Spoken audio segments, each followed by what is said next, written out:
My name is Nathan Reed. I'm 34 years old, and 10 years ago, I saved a life that changed everything I thought I knew about the world. I'm a veterinarian. Or I was. Technically, I still am, I guess. Licensed, trained. But I haven't worked in a clinic or for any official organization in years. Because 10 years ago, I made a choice. And that choice led to another choice, and another. Until I'd walked so far from my old life that I couldn't find my way back. And I don't want to. October 2014. I was 24 years old, fresh out of veterinary school, idealistic, passionate about conservation, believed I could save every animal that crossed my path. I just started working for the Washington State Department of Fish and Wildlife. Dream job. Exactly what I'd studied for.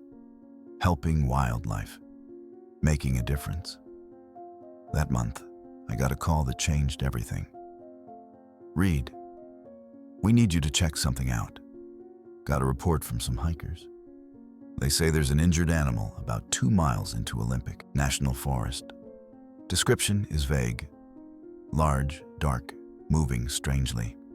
Might be a bear cub. Bear cub meant potential danger. Mother bears are protective, aggressive. You don't approach a cub unless you're prepared for the mother to come at you with everything she has. But it was my job. So I grabbed my vet kit, bear spray, and headed out. The coordinates were rough. The hikers had been vague about the location. Near the big clearing with the fallen logs wasn't exactly GPS precision. I hiked in alone. Standard protocol for initial assessment. No point bringing a whole team if it turned out to be nothing. 2 miles in, I started hearing sounds. Whimpering. Distressed vocalizations. Definitely a young animal in pain. I followed the sounds carefully. Every instinct said, bear cub. Be ready. Mother is nearby. Don't get too close. I reached the clearing the hikers had described, and I heard it clearly now. Crying, that's the only word for it. A child crying? I moved toward the sound, scanning for the mother bear, hand on my bear spray. What I found stopped me cold. There was something sitting against a tree, about 3 feet tall, covered in dark reddish-brown fur. But it wasn't a bear. It was bipedal, sitting upright like a human child would sit, with arms and legs in human proportions, not bear proportions. And it was cradling its left arm against its chest, making sounds of pain that were disturbingly human-like.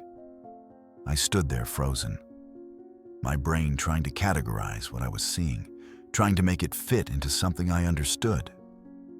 But it didn't fit. It wasn't a bear. It wasn't an ape. Wrong location, wrong species. It wasn't anything I'd studied, anything I'd read about, anything that was supposed to exist. The creature looked up, saw me, made a sound of fear, and tried to back away. But it was clearly in too much pain to move far. It pressed against the tree, watching me with eyes that were far too intelligent, far too aware. I could see the injury now. Its left forearm had a compound fracture, bone visible through the fur, clearly broken badly, probably from a fall. I glanced around and saw a steep ravine nearby. It must have fallen, landed wrong, snapped the bones. There was blood, not critical amounts, but enough. The creature had been here a while, maybe 24 hours. It was weak, in shock, suffering. And despite everything, despite the impossibility of what I was seeing, my veterinary training kicked in. That's a child. A hurt child. Species doesn't matter. It needs help. I spoke softly. Hey, it's okay. I'm not going to hurt you. I'm a doctor. I help animals. Let me help you. The creature watched me, not with animal wariness, with person wariness, assessing, deciding whether to trust. I moved very slowly, hands visible, non-threatening, talking the whole time in that calm voice I'd learned to use with scared animals. I know you're scared. I know I'm a stranger. But that arm is really bad. If it doesn't get fixed, you could get an infection. You could die. Please, let me help. I stopped about 10 feet away, sat down on the ground, made myself smaller, less threatening, pulled out my medical kit slowly, showed the supplies, demonstrated on my own arm, pretending to wrap it, showing what I wanted to do. The creature watched, fascinated despite its fear, made questioning sounds, soft, almost like words I couldn't understand. And that's when I knew for certain. This wasn't an animal. This was intelligent, conscious, a person in a non-human body. It took me 20 minutes to get close enough to touch. The whole time, I talked, explained what I was doing, showed every movement before I made it. When I finally reached its side, the creature was trembling, making scared sounds. But it didn't pull away. It let me touch it, let me examine the break. The radius and ulna were both fractured.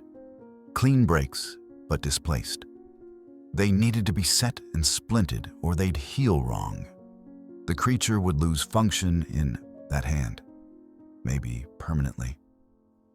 This is going to hurt, I said quietly. I'm sorry, but I'll be as gentle as I can, I promise. I used local anesthetic. Risky. I didn't know how this species would react to medications designed for mammals I actually understood. But I had to try. Had to reduce the pain somehow. Then I set the bones. Carefully, precisely, while the creature made sounds that broke my heart. Pain sounds, but it didn't pull away. Didn't fight me. It trusted me. Despite the pain, despite the fear, it trusted me.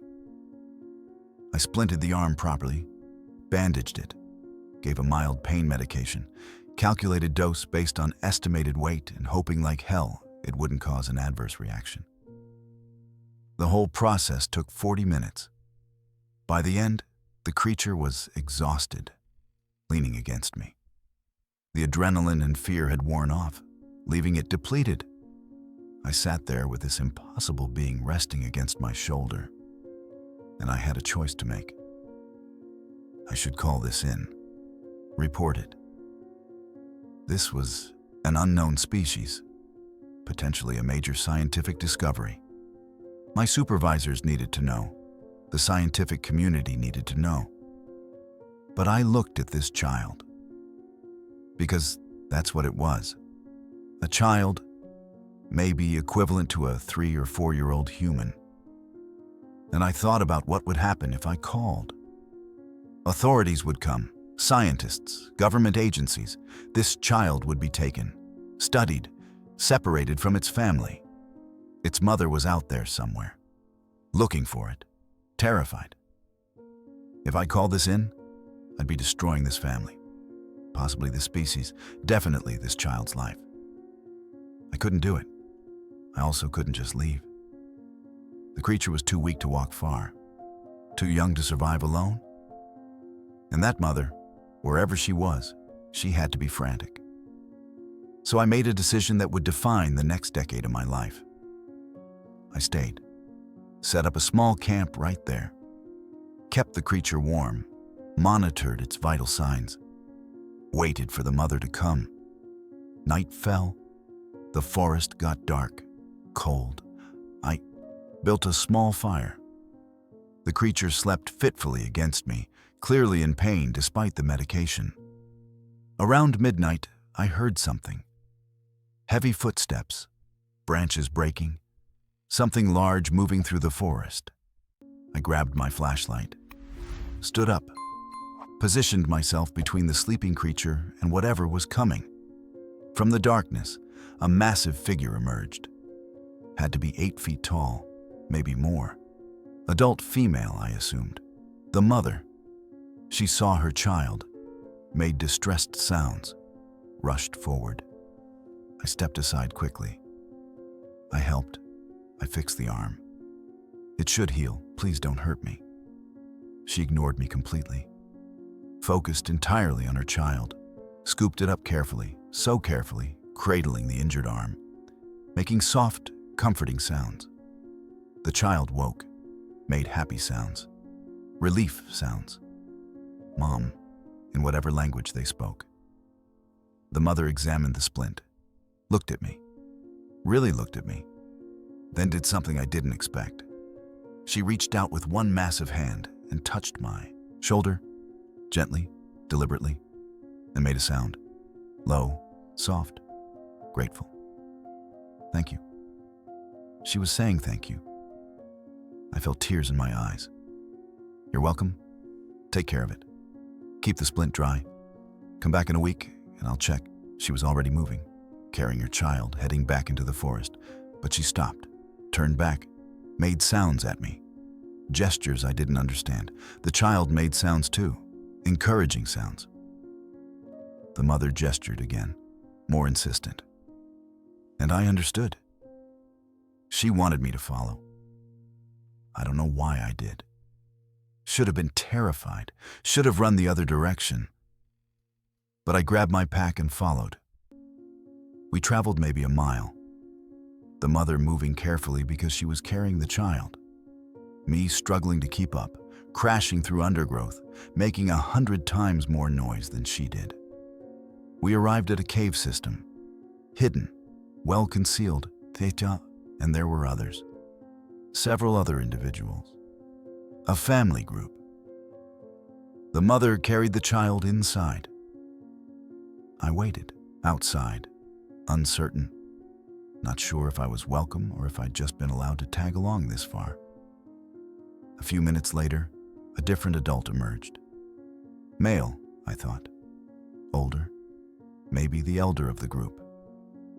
He approached me, made sounds, gestured toward my medical bag.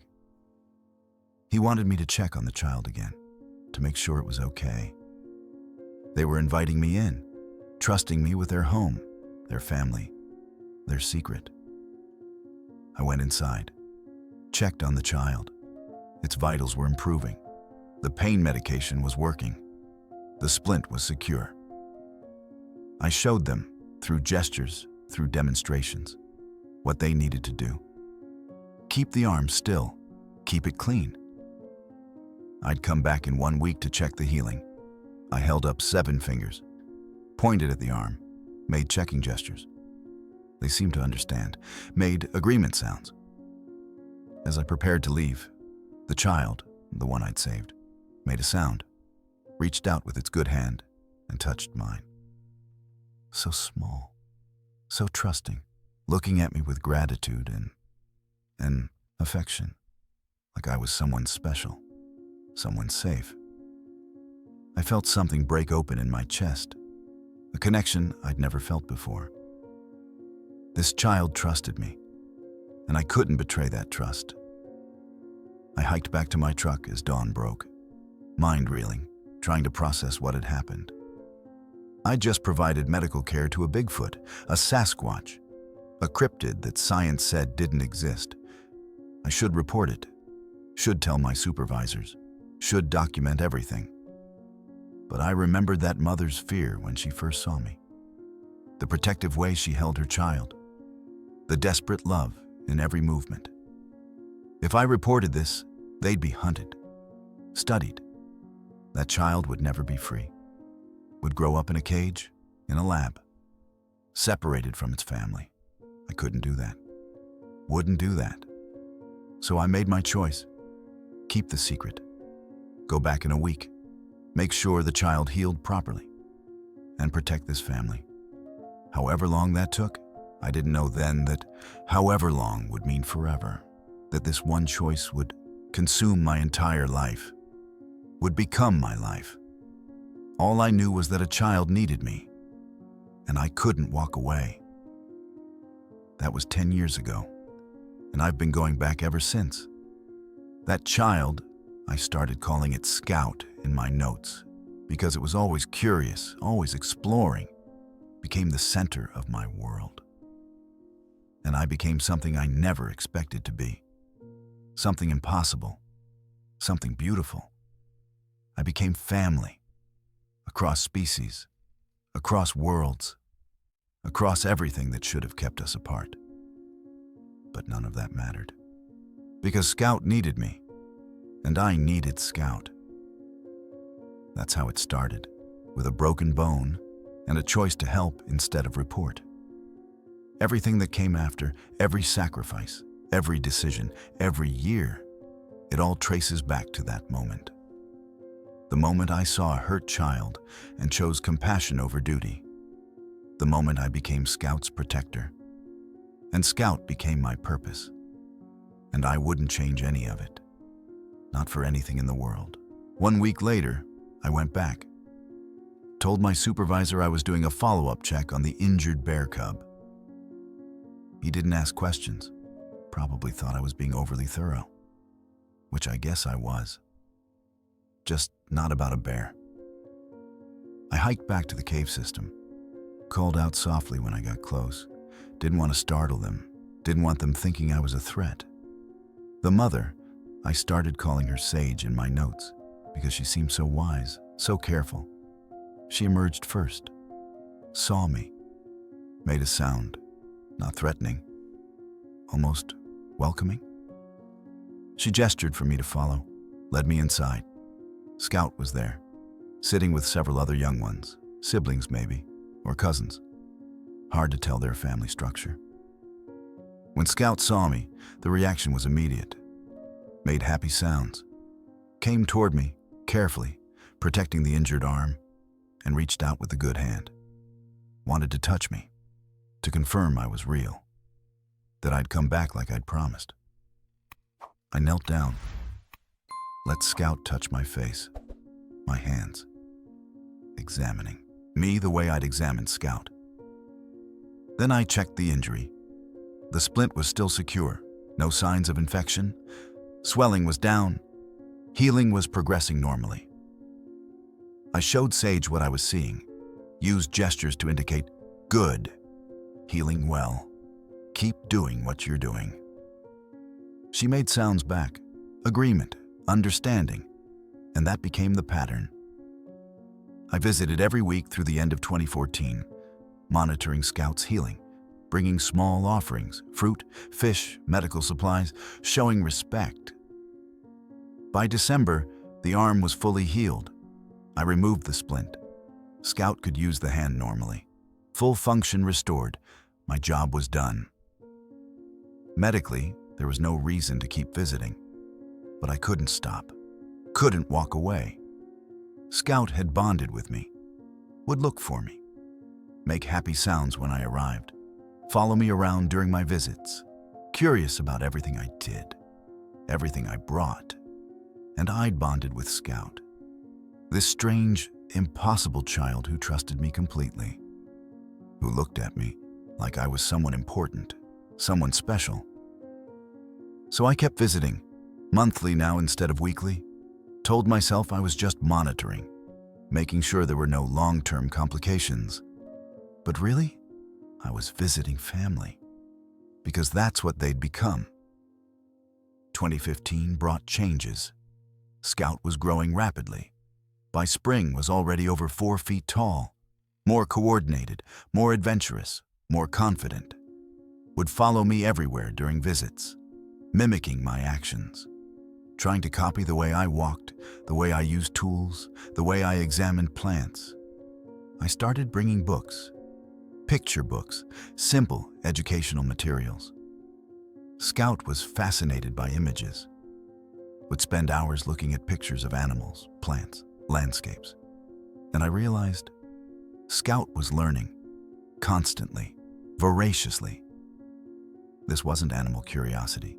This was intelligence. Real, profound intelligence. I began teaching deliberately, showing Scout things, naming them, drawing connections. Scout picked things up so fast it was startling. Memory like nothing I'd seen. Problem-solving abilities that rivaled or exceeded human children the same age. One day in June 2015, Scout got hurt again. Nothing serious, a cut on the leg from a sharp rock. But Scout came to me immediately, sat down, extended the injured leg, knew I'd fix it, trusted me to fix it. I cleaned and bandaged the wound. Scout sat patiently, didn't flinch, remembered the drill from the arm injury. When I finished, Scout touched my face gently, made a sound I'd learned meant gratitude, affection. And I broke, started crying right there. "You're just a kid," I said. "You shouldn't have to trust humans. We've done nothing to earn it. We destroy habitats, hunt for sport, cause suffering. You should be afraid of me. But you're not. Why?" Scout didn't understand the words, but seemed to understand the emotion, made comforting sounds, leaned against me. That night, hiking back to my truck, I made a vow, a silent promise. "I'll protect you, however long I can, whatever it costs. You trusted me when you had no reason to. I won't betray that, ever." 2015, 2016. I learned their family structure. Sage was clearly the matriarch, made most decisions, protective but fair, gentle with the young ones, firm with the adolescents. There was a male. I called him Guardian in my notes. Massive, easily 9 feet tall, probably 700, 800 pounds. He patrolled the territory, protected the family, but was surprisingly gentle with Scout and the other juveniles. There were several other young ones. Scout was middle age among them, natural mediator. The others looked to Scout for guidance sometimes, leadership qualities already emerging. And there was an elder, female, ancient looking, moved slowly, clearly very old. Everyone showed her deep respect. I called her Ancient One. She'd watch me during my visits, assessing, judging, deciding if I was trustworthy. Eventually, she made her decision. One visit she approached me, reached out slowly, touched my hand. Her touch was feather-light, trembling slightly with age, but deliberate, intentional. She made a sound, soft, like a blessing, like acceptance. The family had voted, and I'd passed. I was allowed, welcome. Trusted, 2016. Scout hit the equivalent of pre-adolescence. Now 5 feet tall, more independent, would explore farther from the cave. Sometimes ventured partway to meet me during my hikes in. I worried constantly. "Don't come alone, it's dangerous. Hunters use these forests." But Scout didn't understand human danger, had lived a protected life, didn't know that humans might hunt, might kill, might see Scout as trophy or specimen. I had to teach caution, use drawings, stick figures of humans with weapons, danger symbols. Scout learned quickly, started being more careful, more aware, but also became more curious about my world, made gestures. "Show me where you live, what you do." I always refused. "No, too dangerous. You stay here, safe here." Scout would make disappointed sounds, but accepted it, trusted my judgment. That year, I got promoted at work, more responsibility, better pay, but also more hours, less flexibility. My visits became less frequent, sometimes 6 or 8 weeks between trips instead of monthly. Scout noticed. The first visit after a long gap, Scout made sad sounds. "Where were you?" I waited. Broke my heart. "I'm sorry. I have work, responsibilities. But I'll always come back, I promise." Scout made sounds I interpreted as, "Promise? Really promise?" "Really promise. I'll always come back to you." 2017 brought danger. I was responding to a work call. Injured elk that needed to be euthanized. Location was near Scout's territory. I was worried about encountering the family with my colleagues present. During the elk treatment, I heard sounds. Familiar sounds. Scout's family was nearby, watching. My colleague heard too. What was that? Something's out there. Probably deer. Lots of wildlife in this area. Let's finish up quickly. I rushed the procedure, got my colleague out of there as fast as possible, then went back alone later. Found Scout waiting, agitated. You came with others, strange humans. Dangerous? I tried to explain through gestures. I work with them, help animals, like I helped you. But they can't know about you. They wouldn't understand, might hurt you. Scout seemed to grasp the distinction. Nathan is safe. Other humans might not be. And I realized Scout was growing up, understanding nuance, complexity, context, not a child anymore. Becoming an adolescent, soon would be adult. 2018, the teenage years. Scout was now 6 feet tall, stronger, more independent, testing boundaries the way teenagers do. Sometimes when I visited, Scout wasn't there. Off exploring, being rebellious, establishing independence. I felt the loss. Missed the child Scout had been, the one who always waited excitedly for my visits, who followed me everywhere.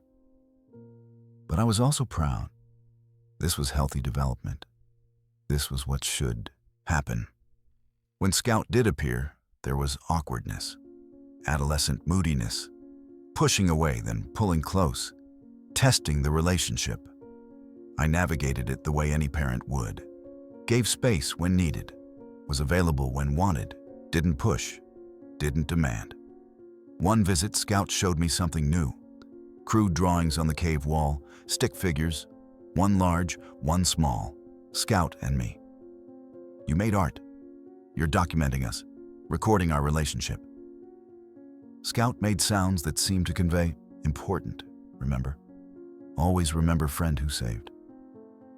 I touched the drawings. I'll remember, always. You changed my life, Scout. You know that. You gave me purpose, meaning. Before you, I was just existing, going through motions. But you made me matter.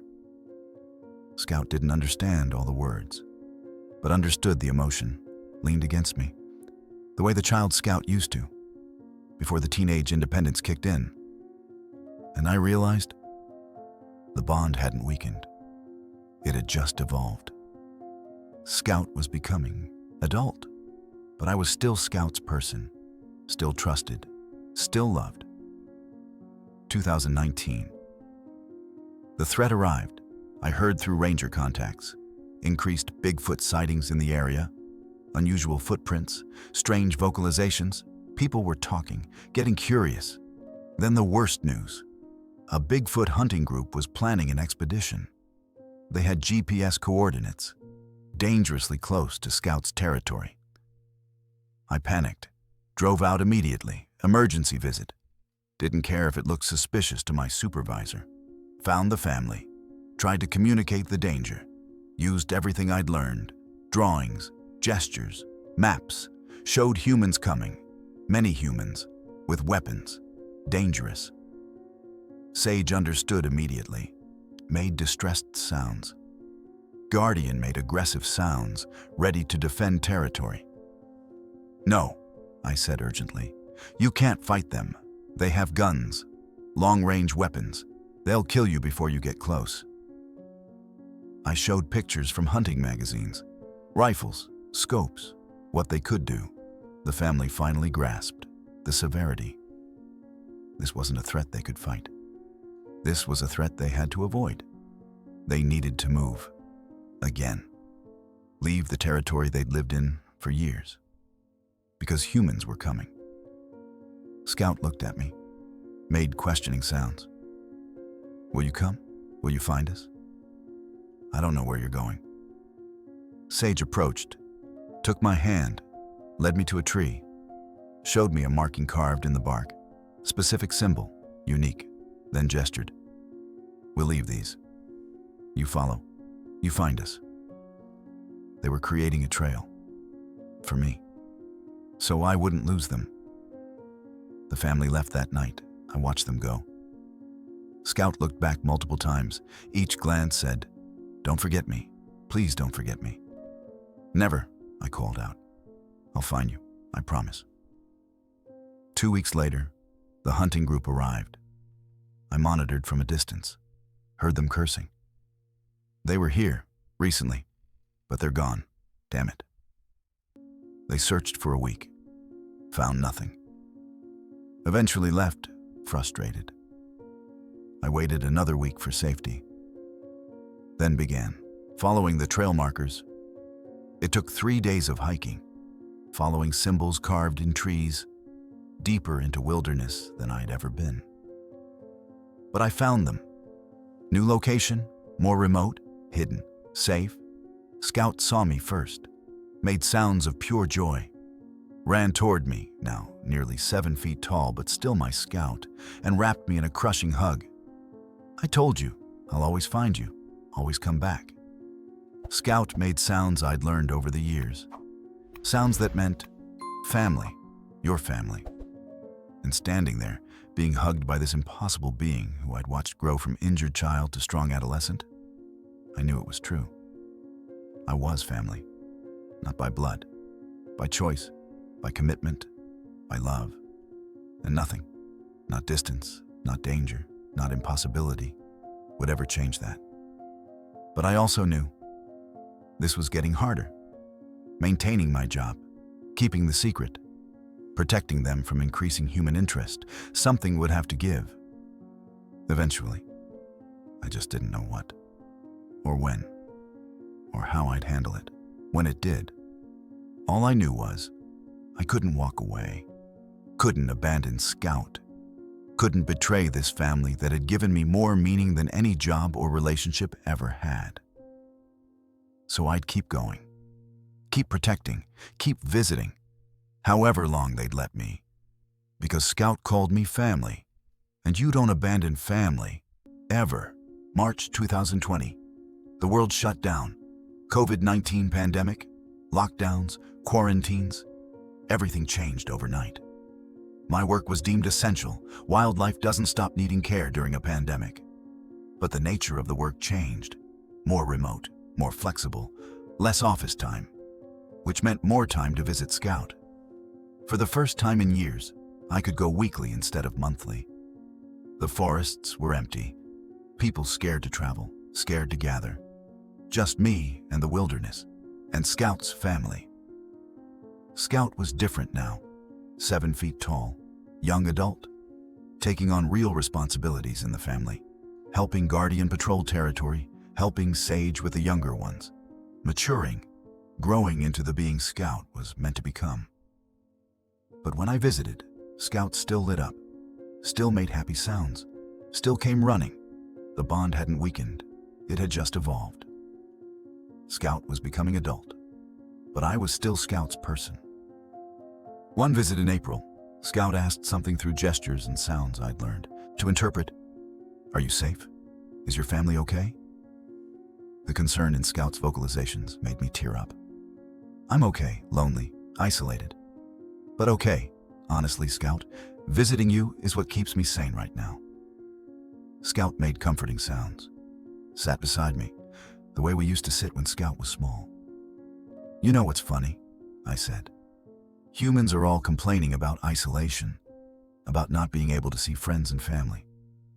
But I've been isolating for years, giving up human connections to protect your secret. And I never regretted it. Because I have you, I have this. Scout touched my shoulder, gentle, supportive, understanding beyond words. April 2020. Ancient One was dying. I could see it during my visits. She was moving less, eating less, sleeping more. The family was worried. Sage brought me to her one day, made pleading sounds. Help? Can you help? I examined her as gently as possible. But the truth was clear. Multiple age-related issues. Arthritis, organ decline, natural aging, process. She had to be 60, maybe 70 years old, maybe more. I had no idea what their natural lifespan was. But she'd lived a long life, and her body was simply wearing out. I had to communicate something impossible. Through gestures and tone, I'm sorry, this is natural. Her body's tired. I can make her comfortable, but I can't stop this. The family understood, made grief sounds that tore at my heart. Ancient One died 3 days later. I was there. The family had asked me to stay, to be present. I watched them mourn, carry her body to a special location, cover it with stones and branches, vocalize long, mournful sounds that echoed through the forest. They were honoring their dead, grieving, remembering. This was ritual, culture, spirituality. This was humanity in non-human form. Scout was devastated, had been close to Ancient One, barely left my side for days after.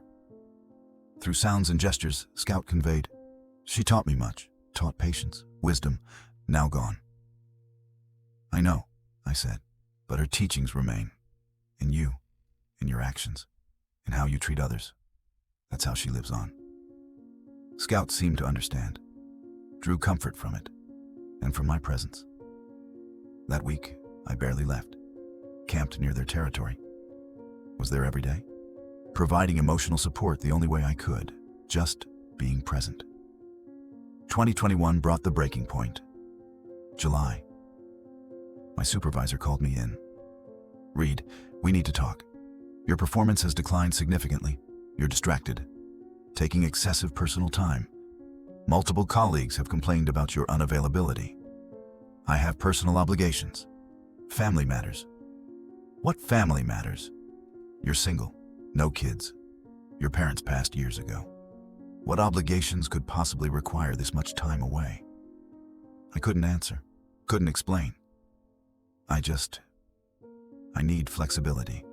I'm handling important matters. "You're not handling anything. Your work quality is suffering. You've been passed over for 2 promotions because of performance issues. This can't continue." I sat there feeling everything crashing down. My career, my cover story, my ability to maintain both worlds. I need to take leave. Extended leave. For how long? I don't know. Months, maybe longer. "Reed, if you take indefinite leave, you're essentially resigning. You understand that?" "I understand." I walked out, took unpaid leave, burned through what little savings I had, and moved into the forest full-time. Set up a permanent camp about a mile from Scout's family. Close enough to monitor, far enough to give them space, I became their full-time guardian. Watching for threats, intercepting hunters and hikers who got too close, redirecting people away from their territory. Scout noticed immediately. "You're here all the time. Why?" "Because you're more important. Your family is more important than my job, than my old life. I choose this. I choose you." Scout made concerned sounds. "But your life? Your human family? You are my family. This is my life. Now." October 2021. The poacher. I encountered a man in Scout's territory, armed, GPS equipment, tracking gear. "You need to leave. This area is closed." "No, it's not. I checked. And I'm looking for something specific." "What?" He grinned. "The big prize, Bigfoot. Got coordinates from someone who swears they saw one here. I'm going to be the one who brings in proof, make millions." My blood went cold. "There's nothing here, just wilderness. You're wasting your time." "Maybe, but I'm going to check anyway." I had to stop him. Followed him for hours, steered him wrong directions, made noises in the distance to send him chasing false leads. Finally, exhausted, he gave up. "This is bullshit. Waste of time." After he left, I reported him anonymously to rangers. Armed poacher hunting protected species in closed territory. They cited him, confiscated his weapons. But I realized I couldn't fight every threat alone. Scout's family needed more than one person's protection. They needed legal protection, habitat preservation, barriers to human intrusion. But I had no idea how to make that happen. February 2022. Scout was injured. Territorial dispute with a bear. Deep claw wounds across shoulder and back. Significant blood loss. The family brought Scout to my camp. First time they'd ever come to me. Desperate, I treated the wounds immediately. Sutures, antibiotics, pain management, everything I had. But Scout was too weak to move. Had to stay at my camp during recovery. For a week, Scout stayed with me, and we communicated more deeply than ever before. Long conversations, me speaking English, Scout responding in vocalizations and gestures, both of us understanding more than the words. Scout asked, through the language we'd built together, "Mother says you gave up human life for us. Why?" "Because you're worth it. Because I love you, like family, like a son. That love is more important than anything I gave up." Scout made sounds, questioning. "Son? I am your son, if you want to be, not biologically, but in every way that matters. Yes, you're my son, and I'm I don't know what I am, but I'm yours." Scout made happy sounds, touched my face the way Scout used to as a child. "Father friend? You are father friend." The term stuck. Father friend. Not quite father, not quite friend. Something in between. Something perfect. March 2022. Scout recovered fully, returned to the family, but everything had changed between us. It was acknowledged now. Parent-child relationship, claimed by both sides. Sage approached me the day Scout came home, made sounds. "You raised him, saved him twice, protected him. You are his other parent. We honor that." I was overwhelmed. "I'm human. You're Sasquatch. But we're family, actually family." Guardian made sounds. "Family, not blood. Family is choice. You chose us. We chose you." That became my truth, my identity. I was Scout's father friend, part of this family, forever. The months that followed were the hardest and the best of my life. I was broke. Living in the wilderness full-time, surviving on what I could forage and what little money I had left.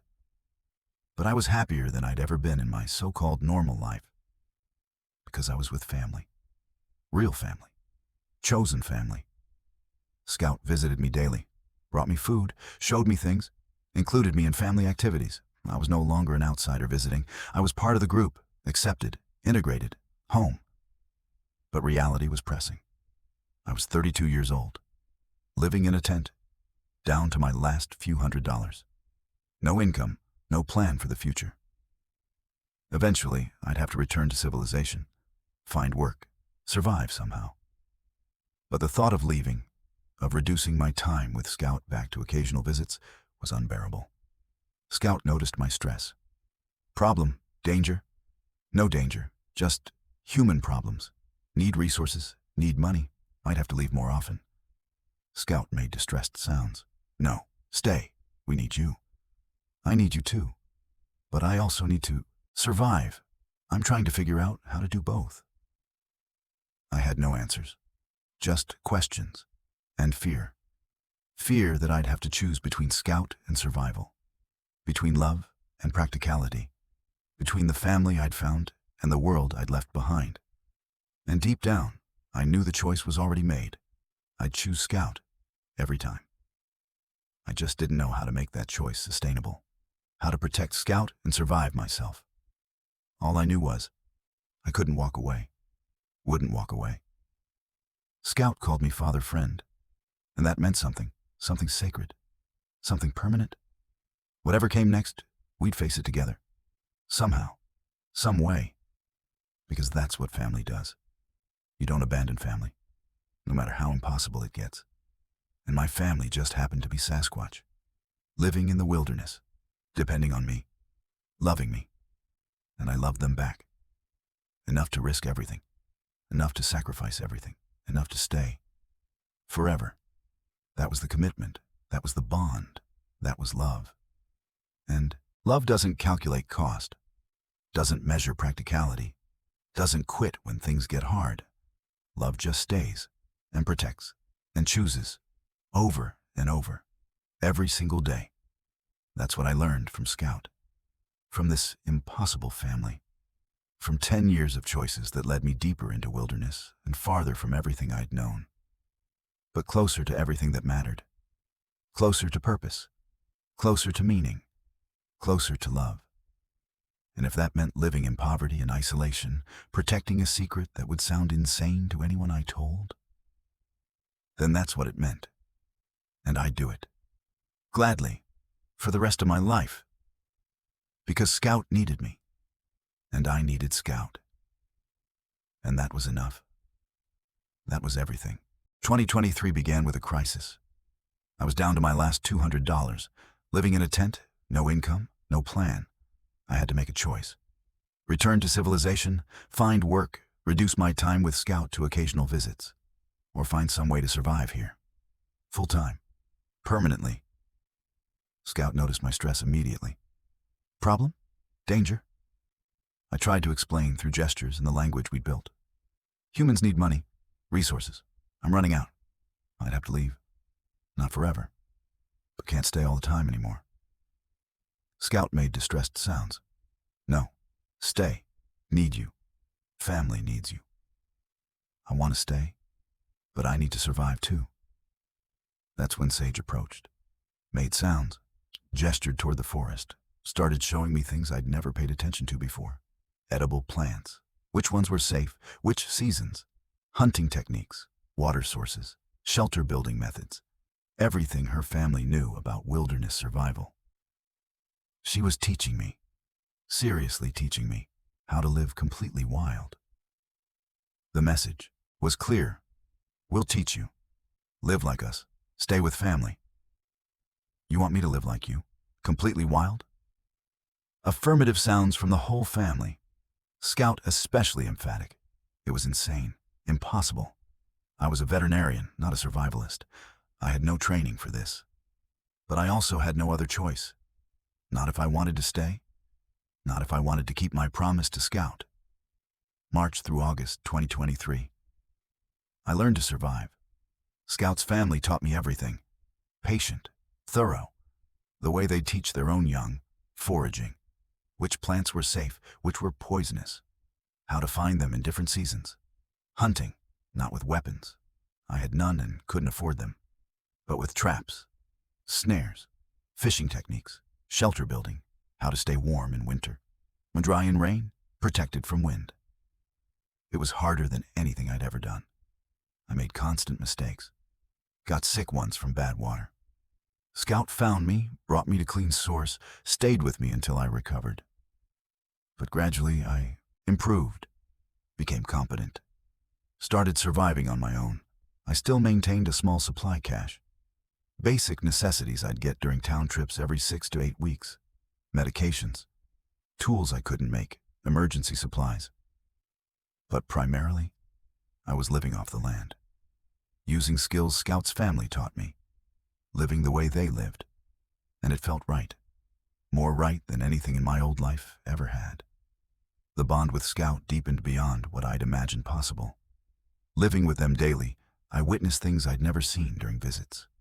Their whole lives, their culture, their ways, tool-making, teaching the young ones, conflict resolution between family members, play, art, music, yes, music, rhythmic vocalizations that served no practical purpose except beauty. Scout included me in everything. Patrolling together, hunting together, just sitting and watching the forest together in comfortable silence. The young ones, Scout's siblings who were now adolescents, they had a name for me. A specific sound name. Friend who heals. I was recognized. Integrated. Family. September 2023. The threat returned. During a supply run to the nearest town, I overheard rangers talking. Logging company had gotten permits. Clear cutting scheduled to begin on land adjacent to Scout's territory. My blood went cold. That buffer zone was essential. Without it, the family would be exposed. Visible. Vulnerable. I rushed back. Found Sage, tried to explain through gestures and drawings. Danger. Trees falling. Humans coming. Many humans. Loud machines. They'll destroy the forest near here. You'll be exposed. The family understood. Made distressed sounds. Guardian made aggressive sounds. Ready to defend. No. You can't fight machines. Can't fight this directly. But I can. I'll stop it. I'll find a way. Scout made concerned sounds. How? You're one human. They're many. I'll figure it out. This is your home. You shouldn't have to keep running. Not again. I'll protect it. I promise. I Returned to civilization properly. First time in months. Cleaned up. Looked almost normal. Contacted environmental law organizations. I have evidence of sensitive habitat. Rare species. Pristine ecosystem. Logging permit needs to be challenged. I couldn't mention Sasquatch, but I provided everything else. Detailed documentation of the ecosystem, wildlife populations, environmental impact data I'd observed over years. The lawyers were interested.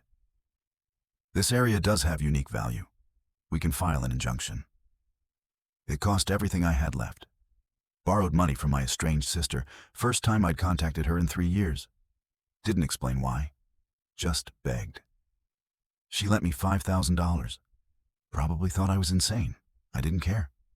The legal battle took 3 months. Court appearances, depositions, evidence submissions. I was splitting time between courtrooms and Scout's territory. Exhausting myself. Scout noticed. You're fighting. For us. Hurting yourself. For us. It's worth it. You're worth it. This is what family does.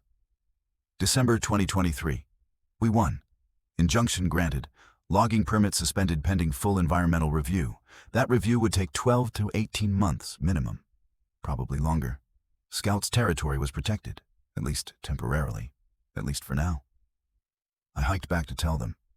The Scout saw me coming, ran to meet me, made questioning sounds. We won. Your home is safe. For now. They can't cut the trees. Scout made joy sounds. Hugged me so hard I thought my ribs would crack. The whole family celebrated that night. Vocalizations of happiness echoing through the forest. And on the cave wall, Scout had added to the drawings. New figure. Me standing between the family and danger. That's how you see me? As protector? Scout made sounds. Always protector. Since first day. Saved me. Saved family. Saved home. Always protect. Present day. 20C24. I'm 34 years old. It's been 10 years since I found an injured Sasquatch child and made the choice to help instead of report. 10 years of choices. Each one leading deeper into this life. Further from my old world. Closer to Scout. I live in the wilderness full-time now. Have a small income from freelance wildlife consultation, remote work I can do on a laptop during my supply runs. Just enough to survive. Just enough to maintain minimal connection to human world. But my real life? My real family? They're here. In the forest. With Scout. Scout is 9 feet tall now. Fully mature.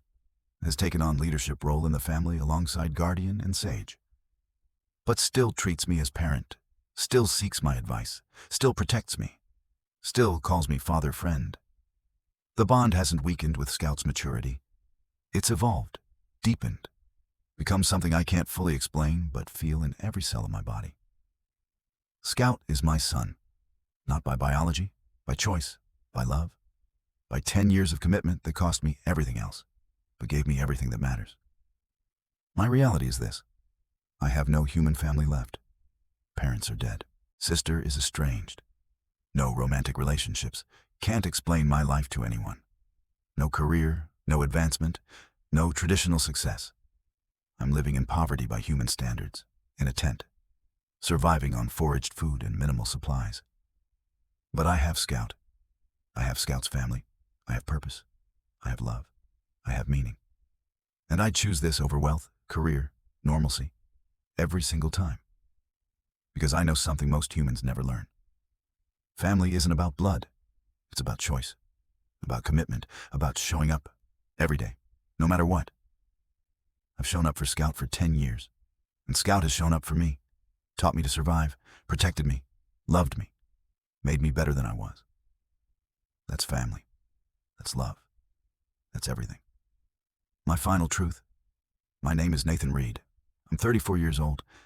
10 years ago, I saved an injured Bigfoot child, and it changed my entire life. I gave up career, relationships, normalcy, financial security. I walked away from everything humans value. And I'd do it again, without hesitation, because Scout needed me, and I needed Scout. People would say I'm insane, that I threw my life away for a myth, that I've deluded myself. but I've spent 10 years with intelligent, emotional, compassionate beings. I've watched Scout grow from terrified, injured child to protective, loving adult. I've been accepted as family, called father-friend, given purpose and meaning beyond anything my old life offered. Could I prove they exist? Yes. I have evidence, photos, documentation, 10 years of notes. But I won't. Because proving they exist would destroy them, would bring hunters and scientists and government agencies, would turn them into property, specimens, research subjects. I'd rather live in isolation and poverty protecting this secret than betray the family that gave me everything. Scout saved me as much as I saved Scout. I fixed a broken arm. Scout fixed my broken life. Fair trade. I'm 34. Might live another 50 years. I'll spend every one protecting Scout and this family. That's my purpose, my calling, my life. And it's enough. It's everything. Scout calls me father-friend. I call Scout son of my heart. That's real. That's love. That's all that matters. 10 years ago, I made a choice. Help instead of report. Compassion instead of duty. Love instead of career. And every day since, I've made that same choice. Stay. Protect. Love. I'm the guardian now. Not of wilderness, of family, my family, Scout's family, our family. And I'll protect them until I die. That's the commitment. That's the bond. That's love across species and across everything that should have kept us apart. But nothing could keep us apart. Because we chose each other. And we keep choosing each other. Every single day. My name is Nathan Reed. I saved a Bigfoot child 10 years ago. And that child saved me right back. That's all that matters. That's everything. That's love. And love is worth everything. Always. Forever.